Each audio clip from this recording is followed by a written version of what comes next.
ഞെളിഞ്ഞിട്ടുണ്ടാകും. നീ വിശ്വസിച്ചാൽ മതി.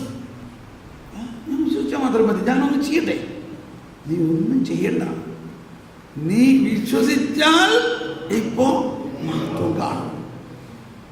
നമ്മളെപ്പോഴും എന്തെങ്കിലും നമ്മൾ ചെയ്യണ്ടേ എന്നുള്ള ഒരു വിചാരമാണ്. ഞാൻ എന്ത് ചെയ്യണം? ഇപ്പോൾ ഇതാ ഒരു വചനം വരുന്നു. അതായത് ആ ധനികനായ ഒരു മനുഷ്യൻ യേശുവിൻ്റെ അടുത്ത് വന്നിട്ട് പറഞ്ഞു, നിത്യജീവൻ അവകാശമാക്കാൻ ഞാൻ എന്ത് ചെയ്യണം? അവിടെയാണ് അവിടെ പ്രശ്നം. നിത്യജീവൻ അവകാശമാക്കാൻ ഞാൻ എന്ത് ചെയ്യണം? ഈശോനൊന്ന് നോക്കി. അവിടെ അവൻ്റെ ക്വസ്റ്റ്യൻ തന്നെ തെറ്റാണ്. ക്വസ്റ്റ്യൻ തെറ്റാണ്. കാരണം അതിൻ്റെ അടുത്ത സംഭവം എന്താ? ഇയാൾ ധനികനായ വ്യക്തി യേശുവിനെ നേരിട്ട് മുഖാമുഖം കണ്ടു.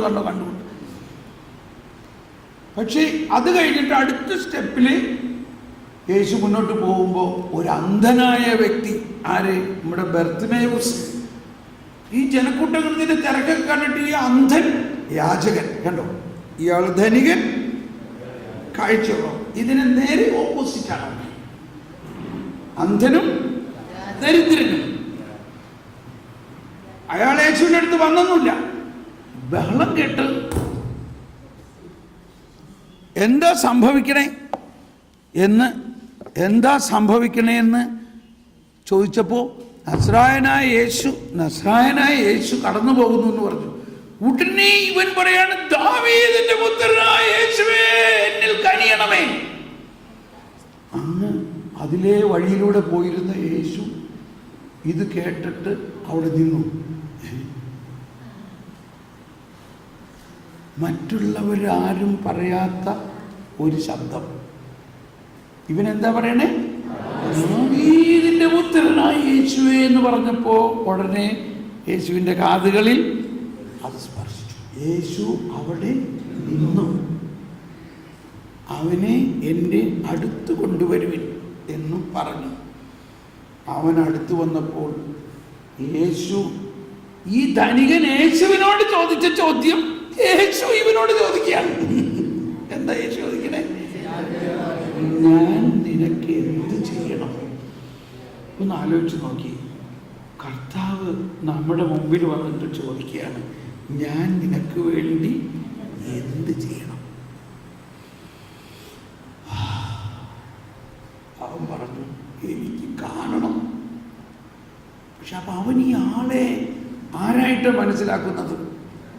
അവൻ മനസ്സിലാക്കിയിരിക്കുന്നു, ഈ നിത്യജീവന്റെ നിത്യതയുള്ള ഒരു വ്യക്തിയാണ്, നിത്യജീവൻ നൽകാനുള്ള വ്യക്തിയാണ് ഇതെന്ന് മനസ്സിലാക്കി. ഓക്കെ, അപ്പോൾ അവിടെ അയാൾ പറയാണ്, ഞാൻ എന്ത് ചെയ്യണം? അപ്പൊ ഈശോ പറഞ്ഞു, നീ പ്രമാണങ്ങളൊക്കെ പാലിക്കണം. അതെല്ലാം ഞാൻ ചെറുപ്പം മുതലേ പാലിക്കുന്നുണ്ട് കേട്ടോ. എന്നിട്ടും അവന് നിത്യജീവനിലേക്ക് വരാൻ പറ്റുന്നുണ്ടോ? അവിടെയാണ് പറയുന്നത്, മനുഷ്യന് അസാധ്യമായത് ദൈവത്തിന് സാധ്യമാണ് എന്ന് പറയുന്നത്. എന്താ മനുഷ്യന് അസാധ്യമായത്? അവൻ്റെ രക്ഷയാണ്, അവൻ്റെ നിത്യജീവൻ അവന് അസാധ്യമാണ്. അവൻ നിയമം പാലിച്ചെന്ന് പറഞ്ഞല്ലോ, എന്നിട്ടും അവൻ നിത്യജീവനിലേക്ക് പ്രവേശിക്കുന്നില്ല. അപ്പൊ നിയമം പാലിക്കുന്നതിലൂടെ അല്ല, അവന്റെ പ്രവൃത്തിയിലൂടെ അല്ല നിത്യജീവനിലേക്ക് പ്രവേശിക്കുന്നത്, യേശു ക്രിസ്തുവിലുള്ള വിശ്വാസത്തിലൂടെയാണ്. അതാണ് പൗലോസ് പറയുന്നത്, പ്രവൃത്തിയുടെ അടിസ്ഥാനത്തിലുള്ള നീതി അല്ല, യേശു ക്രിസ്തുവിലുള്ള വിശ്വാസം വഴിയുള്ള നീതി. അതെന്തിനാണ്? പിന്നെയോ ക്രിസ്തുവിലുള്ള വിശ്വാസം വഴി ലഭിക്കുന്ന നീതിയാണ്. അതായത് അത് അവനെയും അവന്റെ പുനരുത്ഥാനത്തിന്റെ ശക്തിയെയും ഞാൻ അറിയുന്നതിനും അവന്റെ സഹനത്തിൽ പങ്കുചേരുന്നതിനും അവന്റെ മരണത്തോട് താതാത്മ്യപ്പെടുത്തുന്നതിനും വേണ്ടിയാണ്. അങ്ങനെ മരിച്ചവരിലുള്ള ഉയർപ്പ് പ്രാപിക്കാമെന്ന് ഞാൻ പ്രതീക്ഷിക്കുന്നു. ഇപ്പൊ നമ്മുടെ ഡെവലപ്മെന്റ് ആയിരുന്നില്ലേ 2 ദിവസം മുമ്പ് നമ്മൾ മനസ്സിലാക്കില്ലേ, മരിച്ചവരുടെ ഉയർപ്പിലുള്ള പ്രത്യാശ. അതായത് ഇപ്പോൾ തന്നെ നമ്മൾ ജീവിച്ചിരിക്കുമ്പോൾ തന്നെ നമ്മൾ അന്ത്യദിനത്തിൽ വരാനിരിക്കുന്ന മുഖാന്തരം നമുക്കിപ്പോൾ ലഭിക്കുന്നു എന്നുള്ള പ്രത്യാശയിലാണ് നമ്മളിവിടെ ജീവിക്കുന്നത്. പിതാവേ, അവിടുത്തെ പരിശുദ്ധാത്മാവ് എഴുന്നള്ളി വരണമേ. ഈ കൂദാശയിൽ ആവസിച്ച് അതിനെ പവിത്രീകരിച്ച് നിന്റെ ദാസരുടെ ഈ കുർബാനയിൽ അവിടെ നിന്ന് ആവസിച്ച് അതിനെ ആശീർവദിക്കുകയും പവിത്രീകരിക്കുകയും ചെയ്യട്ടെ. ഇത് ഞങ്ങളുടെ കടങ്ങളുടെ പൊറുതിക്കും പാപങ്ങളുടെ മോചനത്തിനും മരിച്ചവരുടെ ഉയർപ്പിലുള്ള വലിയ പ്രത്യാശയ്ക്കും. ഇപ്പോ ഇത് ഇന്നത്തെ കുർബാനയിൽ നടക്കുന്ന കാര്യം. നിന്നെ പ്രീതിപ്പെടുത്തി എല്ലാവരോടും ഒന്നിച്ച് സ്വർഗരാജ്യത്തിൽ നവമായ ജീവിതത്തിനും കാരണമാകട്ടെ. ദാവായ ദൈവം, ഞങ്ങൾക്ക് വേണ്ടി അങ്ങയുടെ മഹനീയവും വിസ്മയാവഹവുമായ ഈ രക്ഷാപദ്ധതിയെക്കുറിച്ച് അങ്ങേ ഞങ്ങൾ അതാണ് വിസ്മയാവഹം. ഓക്കെ, ഇപ്പൊ ആ സങ്കീർത്തന ഭാഗമാണ് മനസ്സിൽ വരുന്നത്. ഇത് കർത്താവിൻ്റെ പ്രവൃത്തിയാണിത് നമ്മുടെ ദൃഷ്ടിയിൽ വിസ്മയം. ഇനി ഏറ്റവും മനസ്സിലാക്കാൻ ബുദ്ധിമുട്ടുള്ള കാര്യമാണ് ഇപ്പോൾ പറയാൻ പോകുന്നത്. അതെല്ലാവരും ഒന്ന് പ്രാർത്ഥിച്ചിട്ടൊന്ന് ഒരുങ്ങി, പരിശുദ്ധാത്മാവേ എനിക്കിത് മനസ്സിലാക്കി തരണമേ. എൻ്റെ ബുദ്ധിയും ബോധ്യവും ഞാൻ സമർപ്പിക്കുന്നു. എൻ്റെ പ്രവൃത്തിയിലൂടെ അല്ല, എൻ്റെ കൽപ്പനകളുടെ പാലിക്കലിലൂടെ അല്ല, ദൈവത്തിൻ്റെ കരുണാർദ്രമായ സ്നേഹത്തിലൂടെ കൃപയിലൂടെയാണ് ഞാൻ നീതീകരിക്കപ്പെടുന്നത്. ദൈവത്തിൻ്റെ സൗജന്യമായ ദാനമാണത്. അത് ഞാൻ വിശ്വാസത്തിലൂടെ സ്വന്തമാക്കുന്നു. ഈ വിശ്വാസം എന്നിൽ ഉണർത്തണമേ. എൻ്റെ പഴയ ബോധ്യങ്ങളിൽ നിന്ന് പുതിയ ബോധ്യങ്ങളിലേക്ക് കൊണ്ടുവരണമേ. ഇനി ശ്രദ്ധിക്കണം, എല്ലാവരും ഒന്ന് കൈവീശി കാണിച്ചേ. ഓക്കെ, റോമാക്കാർക്കെതി ലേഖനം 4-ാം അധ്യായത്തിൽ അബ്രാഹത്തിൻ്റെ വിശ്വാസത്തെക്കുറിച്ചുള്ള, ഇപ്പം നമ്മൾ അന്ന് പറഞ്ഞില്ലേ, നിന്നെ വെട്ടിയെടുത്ത പാറയിലേക്കും നിന്നെ കുഴിച്ചെടുത്ത ഖനിഗർഭത്തിലേക്കും നോക്കുവിൻ എന്ന് പറഞ്ഞത് 51-ാം അധ്യായത്തിലാണ്. ഏശയ്യായുടെ 51-ാം അധ്യായം എന്ന് പറഞ്ഞാൽ 52-ന് മുൻപുള്ളത്. എന്താ 52 53? 52 53 കർത്താവ് ഈശോ മിശിഹായുടെ പീഠാനുഭവത്തിന്റെ രഹസ്യങ്ങളെ പ്രതിപാദിക്കുന്നത്. അപ്പൊ അതിലേക്ക് പോകുന്നതിന് മുൻപ് പറയുകയാണ് നമ്മുടെ വിശ്വാസത്തിന്റെ ഒറിജിൻ. അതിനെ കുറിച്ച് പറഞ്ഞപ്പോൾ ഞാൻ 1-2 കാര്യങ്ങൾ പറഞ്ഞു. ഇന്നും നമ്മളിലുള്ളത് ആ വിശ്വാസം തന്നെയാണ്. അത് അബ്രാഹം കഷ്ടപ്പെട്ടുണ്ടാക്കിയതല്ല, അബ്രാഹത്തിന് ദാനമായി നൽകിയതാണ്. അത് അബ്രാഹത്തിന് സ്വന്തമായിട്ട് മാത്രമായിട്ട് നൽകിയതല്ല, അത് അവന്റെ സകല സന്തതികൾക്കും നൽകിയതാണ്. ആകാശത്തിലെ നക്ഷത്രങ്ങളെ നോക്കുവിൻ. നമ്മൾ മനസ്സിലാക്കി ആ നക്ഷത്രങ്ങളിൽ ഒരാൾ നമ്മളായിരുന്നു എന്ന് മനസ്സിലാക്കിയില്ലേ? ആ നക്ഷത്രങ്ങൾ നമ്മളായിരുന്നു. നമ്മൾ ഓരോരുത്തരും കർത്താവ് അന്ന് കണ്ട നക്ഷത്രമായിരുന്നു എന്ന് മാത്രമല്ല, നമുക്ക് ലഭിച്ചിരിക്കുന്ന വിശ്വാസത്തിന്റെ ഉള്ളടക്കം അബ്രാഹത്തിന് കൊടുത്ത വിശ്വാസമാകുന്ന ആ പാറയാണ്. പക്ഷെ നമ്മൾ ഇപ്പോൾ അതിനെ വിശ്വാസത്തിലൂടെ അനുഭവിക്കുകയും പ്രബോധനത്തിലൂടെ പ്രബുദ്ധരാകുകയും ചെയ്യണം. അതുകൊണ്ടാണ് ഈശോ പറഞ്ഞത്, ബാപ്റ്റൈസ് ദം, നിങ്ങൾ അവരെ സ്നാനപ്പെടുത്തുക, പക്ഷേ ഞാൻ നിങ്ങളോട് കൽപ്പിച്ചിട്ടുള്ളവ അനുസരിക്കാൻ അവരെ പഠിപ്പിക്കുക. ഇവിടെയും പറയുന്നത് ഞാൻ നിങ്ങളോട് കൽപ്പിച്ചിട്ടുള്ളത്, മോശ കൽപ്പിച്ചിട്ടുള്ളതല്ല. ഇനി ഞാൻ നിങ്ങളോട് കൽപ്പിച്ചിട്ടുള്ളത്, ഞാൻ നിങ്ങളോട് കൽപ്പിച്ചിട്ടുള്ളത് കൃത്യമായിട്ട് പറയാണ്. എന്ത് നീ പഠിക്കണം, എന്ത് നീ പഠിപ്പിക്കണം. മാമോദീസ ജ്ഞാനസ്നാനം മാത്രം പോരാ, ഒറ്റ സെന്റൻസ്, ബാപ്റ്റൈസ് ദം, അവരെ സ്നാനപ്പെടുത്തുക, ഞാൻ നിങ്ങളോട് പഠിപ്പിച്ചിട്ടുള്ളത് അനുസരിക്കാൻ അവരെ പഠിപ്പിക്കുക. അപ്പൊ ഈ ജ്ഞാനസ്നാനവും പ്രബോധനവും തമ്മിൽ വളരെ ബന്ധമുണ്ട്. ജ്ഞാനസ്നാനത്തിൻ്റെ മറ്റൊരർത്ഥമാണ് എൻലൈറ്റൻമെന്റ്. എൻലൈറ്റൻമെന്റ്, പ്രകാശിതരാകുന്നത് ദൈവത്തിൻ്റെ ജ്ഞാനം പ്രബോധനത്തിലൂടെ നമ്മിലേക്ക് വരുന്നതിലൂടെയാണ്. യേശുക്രിസ്തു മനുഷ്യനെ രക്ഷിക്കാൻ വേണ്ടി കുരിശിൽ ബലിയർപ്പിക്കാൻ വന്നിട്ട് നേരെ അങ്ങ് കാൽവരിയിലേക്ക് പോയി അങ്ങ് ബലിയർപ്പിച്ചാൽ പോരായിരുന്നില്ലേ? എന്തിനാണ് 3 വർഷം യേശു അവരുടെ സിനഗോഗുകളിൽ പഠിപ്പിച്ചു, രാജ്യത്തിന്റെ സുവിശേഷം പ്രഘോഷിച്ചു, ഗലീലി മുഴുവൻ ചുറ്റി നടന്നത് എന്തിനാണ്? ഈ പ്രബോധനം, ഈ രാജ്യത്തിന്റെ സുവിശേഷത്തിന്റെ പ്രബോധനം പ്രപഞ്ചത്തിലേക്ക് കൊണ്ടുവരാൻ വേണ്ടിയാണ്. അത് നമ്മൾ മനസ്സിലാക്കണം. അതിൻ്റെ ഉള്ളടക്കത്തിലാണ് വിശ്വാസത്തിൻ്റെ വർധനവ് അല്ലെങ്കിൽ വിശ്വാസത്തിൻ്റെ സത്ത നമ്മൾ അറിയണത്. ഇപ്പൊ കേട്ടോളൂ, റോമ 4-ാം അധ്യായത്തിൽ 4ഉം 5ഉം വചനം വായിക്കാം, അല്ലെങ്കിൽ 1 മുതൽ 4 മുതൽ വായിച്ചോ. നോ 4 റോമർ 4-ാം അധ്യായം. ആകയാൽ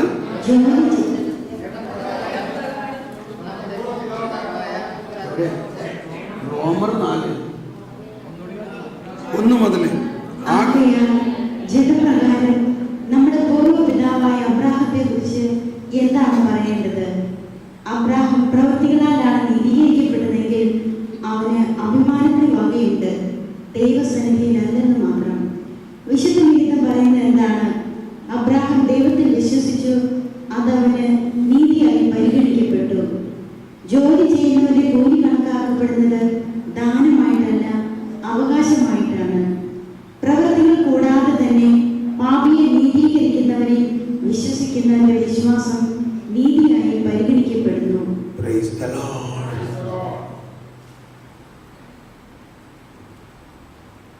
അബ്രാഹാം ദൈവത്തിൽ വിശ്വസിച്ചു. വീണ്ടും മനസ്സിലാക്കണം, വിശ്വാസം ദൈവത്തിൻ്റെ ദാനമാണ്. അതവന് നീതിയായി പരിഗണിക്കപ്പെട്ടു.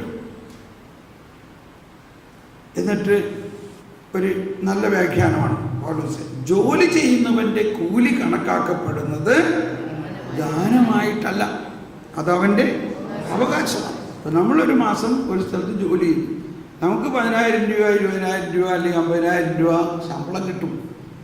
അത് അത് ദാനമാണോ? ദാനമല്ല. പക്ഷേ നമ്മളിങ്ങനെ വെറുതെ ഇരിക്കുമ്പോൾ ഒരാൾ വന്നിട്ട് തരികയാണ്, ഇത് കയ്യിൽ വെച്ചു, ഒരു 50,000 രൂപ ഇരുന്നിട്ട് നമ്മളാകെ ഞെട്ടുകയാണ്. ഇതെന്താണ്? അല്ല, ഇതൊരു സമ്മാനം അല്ല. അതെന്തിനാ എനിക്കൊരു സമ്മാനം? നിനക്ക് അർഹതയുണ്ടത്, ഇത് സമ്മാനമാണ്. അങ്ങനെയാണ് അബ്രാഹത്തിന് വിശ്വാസം കിട്ടിയത്. ജോലി ചെയ്യുന്നവന് കൂലി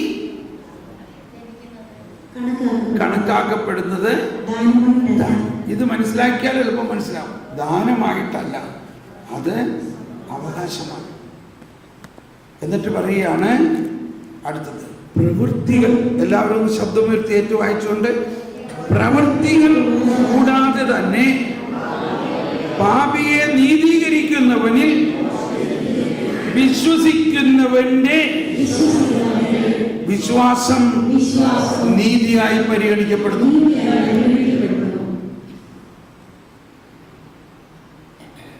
ഈ പൗലോസ്ലീഹനെ ഉദാഹരണമായിട്ട് എടുക്കാം. ഇപ്പൊ പൗലോസ്ലീഹയുടെ മാനസാന്തരം വരെ, ആ ഡെമാസ്കസിലേക്ക് പോകുന്നത് വരെ പൗലോസ് ശക്തമായ തീഷ്ണമായിട്ട് പ്രവൃത്തികൾ കൂടാതെ എന്ന് പറഞ്ഞാൽ നിയമമനുസരിച്ചുള്ള പ്രവൃത്തി. നിയമം നമ്മൾ പ്രാവർത്തികമാക്കണം.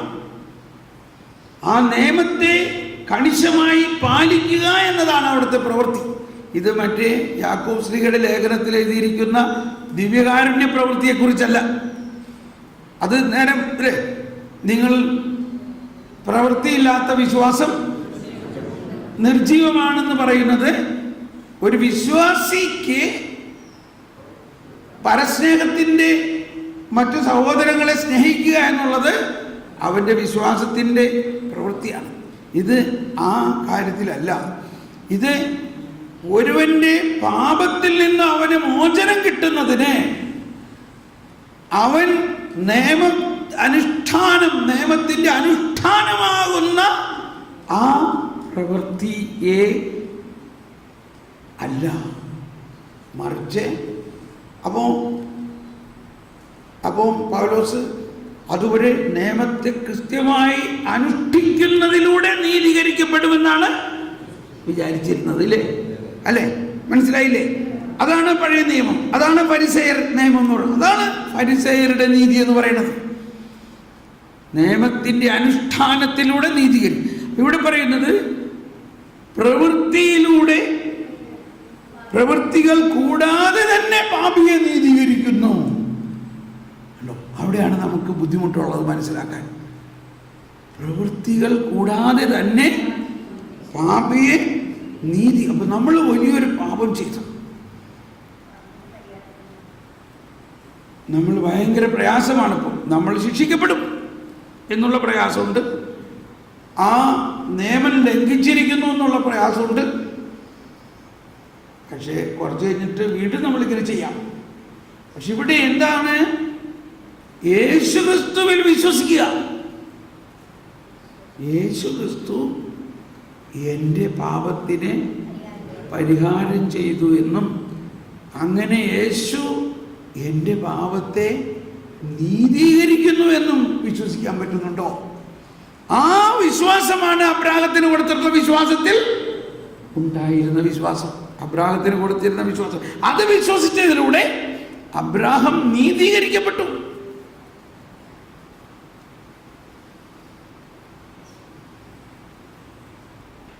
പറ്റില്ല, അല്ലേ? പറ്റണ്ടോ? വിശ്വസിക്കാൻ പറ്റണ്ടോ? അപ്പൊ ഇത് പറ്റില്ലെങ്കിലും നമ്മൾ ഇത് ഉള്ളിൽ വെച്ച് പ്രാർത്ഥിക്കർത്താവ്, എന്താ ഇതിൻ്റെ അർത്ഥം? എനിക്കിത് വളരെ ബുദ്ധിമുട്ടായിരുന്നു ആദ്യം, പക്ഷെ പിന്നീട് ഈ ജ്ഞാനത്തിന് വേണ്ടി പ്രാർത്ഥിച്ചപ്പോൾ പല സാഹചര്യങ്ങളിലൂടെയും വെളിപ്പെടുത്തലുകളിലൂടെയും മനസ്സിലായി കിട്ടി. ഒന്നുകൂടി വായിക്കാം. പ്രവൃത്തികൾ കൂടാതെ തന്നെ പാപിയെ നീതീകരിക്കുന്നവനിൽ വിശ്വസിക്കുന്നവന്റെ വിശ്വാസം നീതിയായി പരിഗണിക്കപ്പെടുന്നു. ഇതാണ് ഇതിൻ്റെ ഏറ്റവും പ്രധാന രഹസ്യം. അപ്പോൾ ആ വിശ്വാസമാണ് അബ്രാഹത്തിന് കൊടുത്തിരുന്ന വിശ്വാസത്തിൽ ഉണ്ടായിരുന്നത്. അതുകൊണ്ടാണ് ഇന്ന് ആ വിശ്വാസം നമ്മളിലേക്ക് പ്രസരിക്കപ്പെടുന്നത്. അതാണ് വിശ്വാസത്തിൻ്റെ ഒറിജിനൽ പാറ.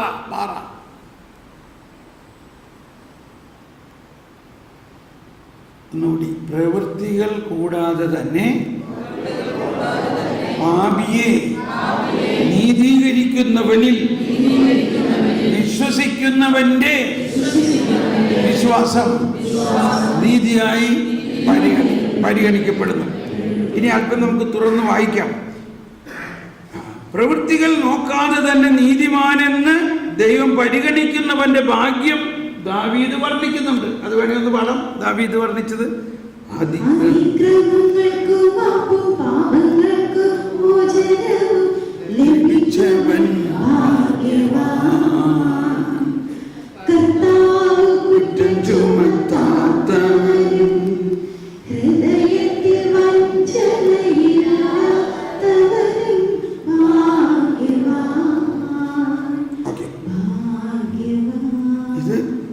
ദാവീദ് രാജാവിൻ്റെ ഇവിടെ പരിശുദ്ധാത്മാവ് നൽകിയിട്ടുള്ളതാണ്.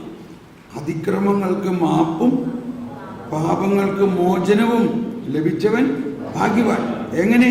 പ്രവൃത്തികൾ നോക്കാതെ തന്നെ നീതിമാനെന്ന് ദൈവം പരിഗണിക്കുന്നവന്റെ ഭാഗ്യം. അവൻ കൽപ്പനകളുടെ അനുഷ്ഠാനത്തിലൂടെ അല്ല, ദൈവത്തിൻ്റെ കൃപയിലൂടെ, ദൈവത്തിൻ്റെ കരുണാർദ്രമായ സ്നേഹത്തിലൂടെ. കർത്താവ് പെട്ടെന്ന് ഒരു കാര്യം വരുന്നു. ചിലപ്പോൾ ഇവിടെ നമുക്ക് പെട്ടെന്ന് അങ്ങോട്ട് പോകാവുന്നു. നമ്മളിത് എല്ലാവരും നമ്മളറിയാവുന്നതാണ്. ഫരിസേയനും ചുങ്കക്കാരൻ്റെയും പ്രാർത്ഥന. ഫരിസേയൻ നമുക്ക് ഇവിടെ ഒരു കൈ വെച്ചിട്ട് ലൂക്ക 18 പോവാം. ലൂക്ക 18 ഫരിസേയൻ കണ്ടോ. എല്ലായിടത്തും ഇത് ഈ കമ്പാരിസൺ നമുക്ക് തരുന്നത് ഇത് രണ്ടിനും തമ്മിലുള്ള വ്യത്യാസം അറിയാൻ വേണ്ടിയാണ്. ഫരിസേയനും ലൂക്ക 18:6 മുതലുള്ള വചനങ്ങൾ, തങ്ങൾ നീതിമാന്മാരാണെന്ന ധാരണയിൽ തങ്ങളിൽ തന്നെ ആശ്രയിക്കുകയും മറ്റുള്ളവരെ പുച്ഛിക്കുകയും ചെയ്യുന്നവരോട് അവൻ ഈ ഉപമ പറഞ്ഞു. 2 പേർ പ്രാർത്ഥിക്കാൻ ദേവാലയത്തിലേക്ക് പോയി. ഒരാൾ ഫരിസേയനും മറ്റൊരാൾ ചുങ്കക്കാരനും. ഫരിസേയൻ നിന്നുകൊണ്ട് ഇങ്ങനെ പ്രാർത്ഥിച്ചു, ദൈവമേ, ഞാൻ നിനക്ക് നന്ദി പറയുന്നു, എന്തെന്നാൽ ഞാൻ അക്രമികളും നീതിരഹിതരും വ്യഭിചാരികളുമായ മറ്റു മനുഷ്യരെ പോലെയോ ഈ ചുങ്കക്കാരനെ പോലെയോ അല്ല. ഞാൻ ആഴ്ചയിൽ 2 പ്രാവശ്യം ഉപവസിക്കുന്നു, ഞാൻ സമ്പാദിക്കുന്ന സകലത്തിൻ്റെയും ദശാംശം കൊടുക്കുന്നു. ഇതാണ് ഫരിസേയന്റെ പ്രാർത്ഥന. ആ ചുങ്കക്കാരനാകട്ടെ ദൂരെ നിന്ന് സ്വർഗത്തിലേക്ക് കണ്ണുകൾ ഉയർത്താൻ പോലും ധൈര്യപ്പെടാതെ മാറത്തടിച്ചുകൊണ്ട്, ദൈവമേ, പാപിയായ എന്നിൽ കനിയണമേ എന്ന് പ്രാർത്ഥിച്ചു. ഞാൻ നിങ്ങളോട് പറയുന്നു, അവൻ ആ ഫരിസേയനേക്കാൾ നീതീകരിക്കപ്പെട്ടവനായി വീട്ടിലേക്ക് മടങ്ങി. എന്തെന്നാൽ തന്നെത്താൻ ഉയർത്തുന്നവൻ താഴ്ത്തപ്പെടുന്നു, തന്നെത്താൻ താഴ്ത്തുന്നവൻ ഉയർത്തപ്പെടുന്നു. അപ്പം ഫരിസേയ നീതിയിൽ നമ്മളുടെ പ്രവൃത്തിയിലാണ് കോൺസെൻട്രേറ്റ് ചെയ്യുന്നത്. എന്നാൽ ഇയാൾ കർത്താവിനോട് കരുണയ്ക്ക് വേണ്ടി കരുണയിൽ വിശ്വസിക്കുക. കർത്താവ് കരുണയാണ്, കർത്താവ് എൻ്റെ പാപങ്ങളെ. ഇപ്പം നമ്മളുടെ നാട്ടിലെ ഒരാൾ ഒരു കൊലപാതകിയായി, അയാൾ കീഴ്ക്കോടതി വധശിക്ഷയ്ക്ക് വിധിച്ചു. അയാൾ അപ്പീൽ പോയി, ഹൈക്കോടതിയും വധശിക്ഷയ്ക്ക് വിധിച്ചു. അയാൾ വീണ്ടും അപ്പീൽ പോയി, സുപ്രീം കോടതിയും വധശിക്ഷയ്ക്ക് വിധിച്ചു. എത്ര വർഷം കോടതി കയറി ഇറങ്ങി നടന്നു. അത് കഴിഞ്ഞിട്ട് ഇയാൾ എന്ത് ചെയ്തു? ദയായാചനയ്ക്ക് പ്രസിഡന്റിൻ്റെ അടുത്ത് ദയായാചന. അപ്പോൾ ദയായാചന നടത്തുമ്പോൾ ഇയാൾ സമ്മതിക്കുകയാണ്, ഞാൻ പാപിയാണ്, പക്ഷെ എൻ്റെ മേൽ ദയ കാണിക്കണം. അതിന് ഇന്ന കാരണങ്ങൾ അയാൾ പറയുകയാണ്, എനിക്ക് കാര്യം ഞാൻ ഇതൊക്കെ ചെയ്തു, ഞാൻ പാപിയാണ്, പക്ഷേ എനിക്ക് 4 മക്കളുണ്ട്. ഈ 4 മക്കളുടെ ജീവിതത്തെ പ്രതി അല്ലെങ്കിൽ അതിനെ എന്തെങ്കിലും കാരണങ്ങൾ അവർക്ക് വേണ്ടി ഞാൻ ജീവിക്കണം, അതുകൊണ്ട് എൻ്റെ മേൽ ദയ കാണിക്കണം. ഒറ്റ മണിക്കൂർ കൊണ്ട്, ഒറ്റ മിനിറ്റ് കൊണ്ട് ദയ കാണിച്ച് ഇയാളെ ഫ്രീ ആക്കി, ഇല്ലേ? ആയോ? അതാണ് നീതീകരണം. കേട്ടോ, ഇപ്പം നീതീകരണം നടന്നത് ഇയാൾ ചെയ്ത ഇത്രയും നിയമങ്ങൾ അനുസരിച്ച് ഇയാളെ കുറ്റത്തിന് വിധിച്ചുവെങ്കിലും ആ വധശിക്ഷ എല്ലാം ക്യാൻസലായി പോയില്ലേ? ക്യാൻസലായോ ഇല്ലയോ? എന്തിൻ്റെ പുറത്ത് ക്യാൻസലായി? ദൈവത്തിൻ്റെ ദയ. അപ്പൊ എവിടെ പോയി നിയമമൊക്കെ? അപ്പൊ ദൈവത്തിൻ്റെ ദയ. അപ്പം ഇവിടെ വല്ലപ്പോഴും ഇങ്ങനെ ആരെങ്കിലും ഒരാൾക്ക് ദയ കാണിച്ച് വിടുതൽ അല്ലെങ്കിൽ ഇങ്ങനെ കിട്ടുമായിരിക്കും. പക്ഷെ നമ്മുടെ കർത്താവിനെ സംബന്ധിച്ച് ഇത് മാത്രമേ നമ്മളുടെ കർത്താവിൻ്റെ പുതിയ നിയമത്തിൽ ഉള്ളൂ. പുതിയ നിയമം എന്ന് പറഞ്ഞാൽ എല്ലാവർക്കും ദയയും നീതിയും അത് പരിശുദ്ധാത്മാവിലൂടെ നമ്മുടെ ഉള്ളിലേക്ക് ഒഴുകിയിട്ട് നമ്മളെ ആ പരിശുദ്ധാത്മാവ് നയിക്കുന്നു. അപ്പോൾ നമ്മൾ നിയമപ്രകാരം നയിക്കപ്പെടുമോ അതേ പരിശുദ്ധാത്മാവിനാൽ നയിക്കപ്പെടുമോ? അതാണ് പ്രവൃത്തി കൂടാതെയുള്ള നീതീകരണം. പ്രവൃത്തി കൂടാതെ തന്നെ പാപിയെ നീതീകരിക്കുന്നു.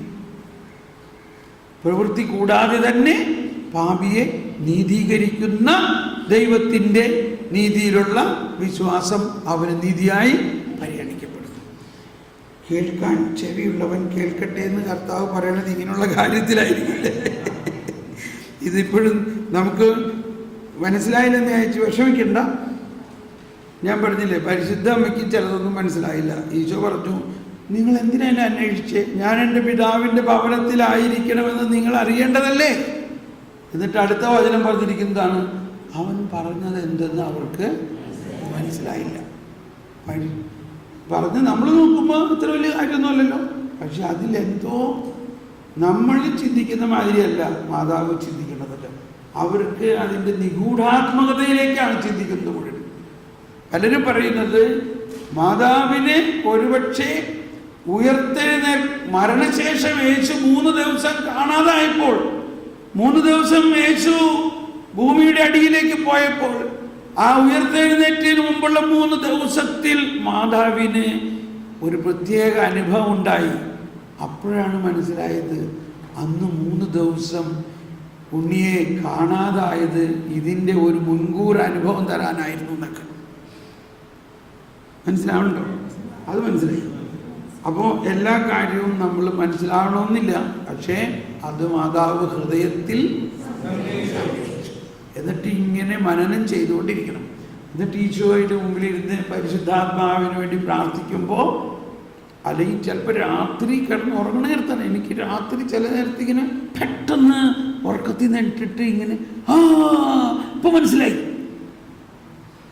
അങ്ങനെ നമ്മളുടെ ഉള്ളിൽ ശാന്തമായ ഒരു അറ്റ്മോസ്ഫിയറിൽ ദൈവാത്മാവ് വെളിപ്പെടുത്തി തരികയാണ് ചെയ്യുന്നത്. അതാണ് പൗലോസ് പറഞ്ഞത്, എനിക്കിതൊക്കെ വെളിപാട് മുഖേനയാണ് കിട്ടിയത്. അല്ലെങ്കിൽ പൗലോസിൻ്റെ മാതിരി വല്ല ജയിലിലും പോയി കിടക്കണം നമ്മൾ കുറച്ച് ദിവസം. പിന്നെ പണിയൊന്നും എടുക്കണ്ട. അവിടെ 2 ചപ്പാത്തി അവർ തരും, അതും കഴിച്ച് നമ്മൾ പ്രാർത്ഥനാപൂർവം ഇരുന്നാൽ മതി. ഓക്കെ, ഇവിടെ വീണ്ടും പറയുകയാണ് അതിക്രമം. അത് കഴിഞ്ഞിട്ട് പരിച്ഛേദിതർക്ക് മാത്രമുള്ളതാണോ ഈ ഭാഗ്യം, അതോ അപരിച്ഛേദിതർ? ഭയങ്കര ഒരു കാര്യം ഇവിടെ പറയാൻ വേണ്ടി ശ്രദ്ധിച്ചോട്ടോ. അതോ അപരിച്ഛേദിതർക്കുമുള്ളതോ? ശ്രദ്ധിക്കണം എല്ലാവരും. അബ്രാഹത്തിന് വിശ്വാസം നീതിയായി പരിഗണിക്കപ്പെട്ടു എന്നാണല്ലോ നാം പറയുന്നത്. എങ്ങനെയാണത് പരിഗണിക്കപ്പെട്ടത്? അവൻ പരിച്ഛേദിതനായിരുന്നപ്പോഴോ അപരിച്ഛേദിതനായിരുന്നപ്പോഴോ? കണ്ട, പൗലോസ് എന്തോരം വരെ ചിന്തിക്കണം നോക്കിയേ. പരിച്ഛേദിതനായിരുന്നപ്പോഴല്ല, ഇല്ലേ? അബ്രാഹം ആരുമല്ലായിരുന്നു, ഇല്ലേ? അബ്രാഹം ഒരു വിശ്വാസിയെ അല്ലായിരുന്നു വിശ്വാസം കിട്ടിയപ്പോ. പരിച്ഛേദിതനായിരുന്നപ്പോഴോ അപരിച്ഛേദിതനായിരുന്നപ്പോഴോ? എല്ലാവരും ഒന്ന് കരമുയർത്തി. പരിച്ഛേദിതനായിരുന്നപ്പോഴല്ല, അപരിച്ഛേദിതനായിരുന്നപ്പോൾ. അപരിച്ഛേദിതനായിരുന്നപ്പോൾ വിശ്വാസം വഴി ലഭിച്ച നീതിയുടെ മുദ്രയായി പരിച്ഛേദനം എന്ന അടയാളം അവൻ സ്വീകരിച്ചു.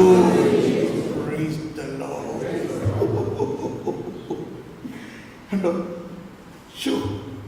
എന്തോ ഒരു വെളിപ്പെടുത്തലാണ്, ഇല്ലേ? അബ്രാഹം ഒരു അപരിച്ഛേദിതനായിരുന്നപ്പോൾ അബ്രാഹത്തെ വിശ്വാസം വഴി ദൈവം നീതീകരിച്ചു. അബ്രാഹത്തിന് ഉത്ഭവഭാവം ഉണ്ടായിരുന്നു. അതാണ് നമ്മൾ ഇന്നലെ കണ്ടു. ഉത്ഭവഭാവം ഉണ്ടായിരിക്കുമ്പോഴും ഒരു വ്യക്തി ദൈവാത്മാവിൽ വളരുന്നതിന് യാതൊരു തടസ്സവുമില്ല. നോഹയ്ക്ക് ഉത്ഭവഭാവം ഉണ്ടായിരുന്നോ ഇല്ലയോ? ഹാനോക്കിന് ഉത്ഭവഭാവം ഉണ്ടായിരുന്നോ ഇല്ലയോ? അപ്പൊ ഉത്ഭവഭാവം ദൈവത്തിന്റെ കൃപാവരത്തിന്റെ പ്രവർത്തനത്തിന് തടസ്സം നിൽക്കുന്നില്ല. ഉത്ഭവഭാവം ഉണ്ടായിരിക്കെ അബ്രാഹത്തോട് കർത്താവ് പറഞ്ഞു, നിന്നെ ഞാനൊരു അനുഗ്രഹമാക്കും. അപരിച്ഛേദിതനായിരുന്നപ്പോൾ വിശ്വാസം വഴി ലഭിച്ച നീതിയുടെ മുദ്രയായി പരിച്ഛേദനം എന്ന അടയാളം അവൻ സ്വീകരിച്ചു. ഇത് പരിച്ഛേദനം കൂടാതെ വിശ്വാസികളായി തീർന്ന എല്ലാവർക്കും കണ്ടോ, അവിടെ യഹൂദര് പരിച്ഛേദനം ഉണ്ടായ മാത്രമേ നീതീകരിക്കപ്പെടൂ എന്നുള്ള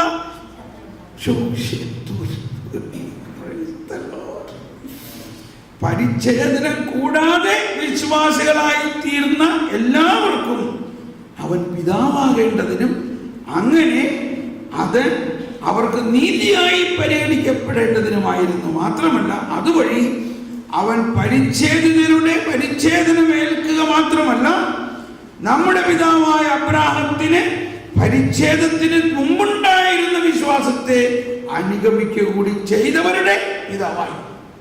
നമ്മുടെ പിതാവായ അബ്രാഹത്തിന് പരിച്ഛേദനത്തിന് മുൻപുണ്ടായിരുന്ന വിശ്വാസത്തെ, അതെന്ത് വിശ്വാസമാണ്? അതാണ് വിജാതീയ വിശ്വാസം. അനുഗമിക്കുക കൂടി ചെയ്തവരുടെ പിതാവായി. ഓക്കെ, ഇനി നമുക്കൊന്ന് സ്തുതിച്ച് പ്രാർത്ഥിക്കാം. കർത്താവേ സ്തോത്രം, പരിശുദ്ധാത്മാവേ നന്ദി. ഓ പരിശുദ്ധാത്മാവേ നന്ദി.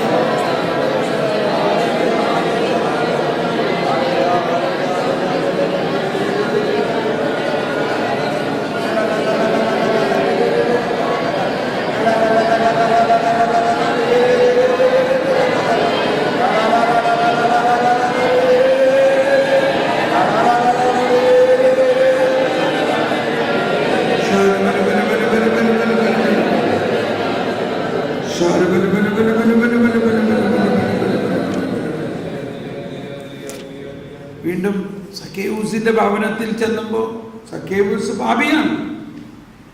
പക്ഷെ സക്കേവൂസിനെ ഡയറക്റ്റ് അങ്ങ് നീതീകരിക്കുകയാണ്. എന്താ? നീയും അബ്രാഹത്തിന്റെ മകനാണ്.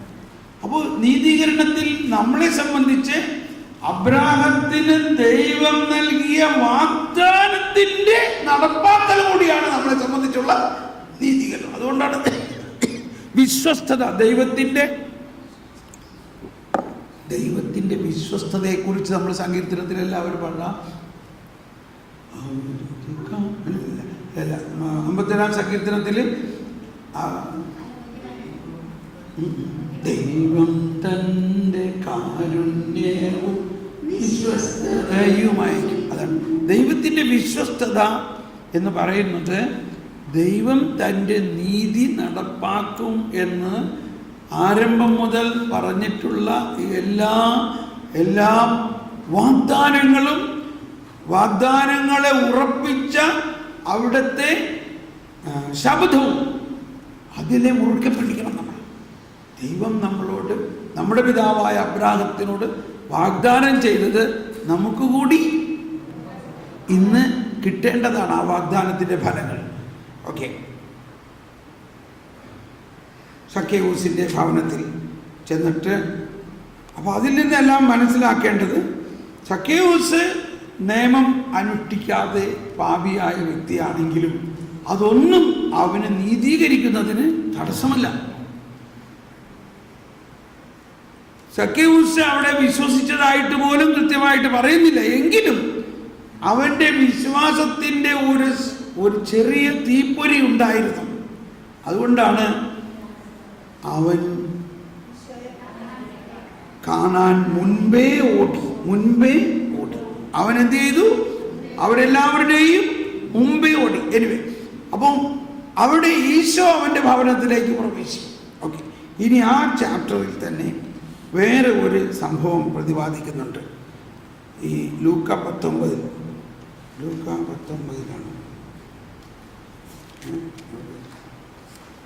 10 നാണയത്തിൻ്റെ ഉപമ.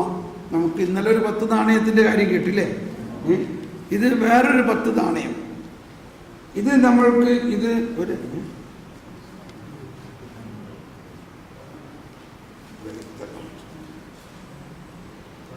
ഇവിടെ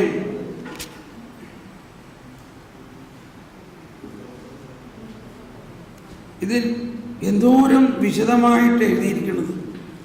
യോഹന്നാൻ പറഞ്ഞു മുഴുവൻ എഴുതാണെങ്കിൽ സ്ഥലം ഉണ്ടാവില്ല എന്ന് പറഞ്ഞിട്ട് ഇത്രയൊക്കെ എഴുതി വെക്കേണ്ട എന്താ ആവശ്യം ഞാൻ ചിന്തിച്ചിട്ടുണ്ട്. കാര്യം, ഒരു പ്രഭു രാജപദവി സ്വീകരിക്കാൻ പോകുന്ന സമയത്ത് തൻ്റെ പൗരന്മാരെ വിളിച്ചിട്ട് കുറച്ച് പേരെടുത്ത് ഓരോ നാണയങ്ങൾ കൊടുത്തു. അത് കഴിഞ്ഞ് പോയി മടങ്ങി വന്നപ്പോൾ അവരെ വിളിച്ചപ്പോൾ ആദ്യത്തെ ആൾ വന്നിട്ട് പറഞ്ഞു, 16-ാമത്തെ വചനം 9:10 നീ തന്ന നാണയം. ഓക്കെ, തുടർന്ന്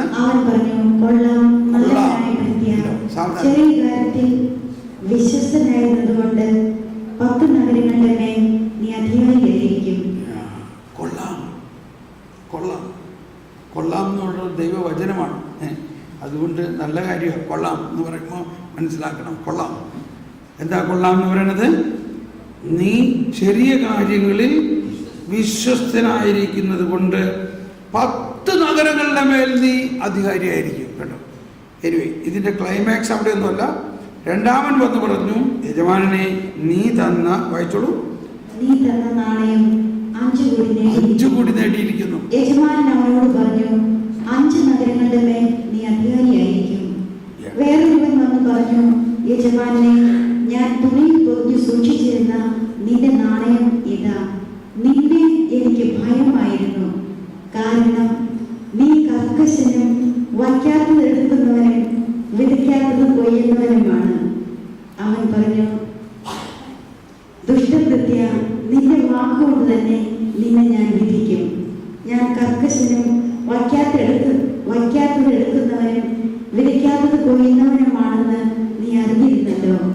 പിന്നെ നീ എന്തുകൊണ്ട് പണം ഇടപാടുകാരെ എന്റെ പണം ഏൽപ്പിച്ചില്ല? എങ്കിൽ ഞാൻ മടങ്ങി വന്നപ്പോൾ പലിശയോട് കൂടി അത് തിരിച്ചു വാങ്ങുമായിരുന്നില്ലേ? അവൻ ചുറ്റും നിന്നവരോട് പറഞ്ഞു, അവരിൽ നിന്ന് ആ നാണയം എടുത്ത് 10 നാണയമുള്ളവൻ കൊടുക്കുക. അവർ അവനോട്, യജമാനെ, അവന് 10 നാണയമുണ്ടല്ലോ എന്ന് പറഞ്ഞു.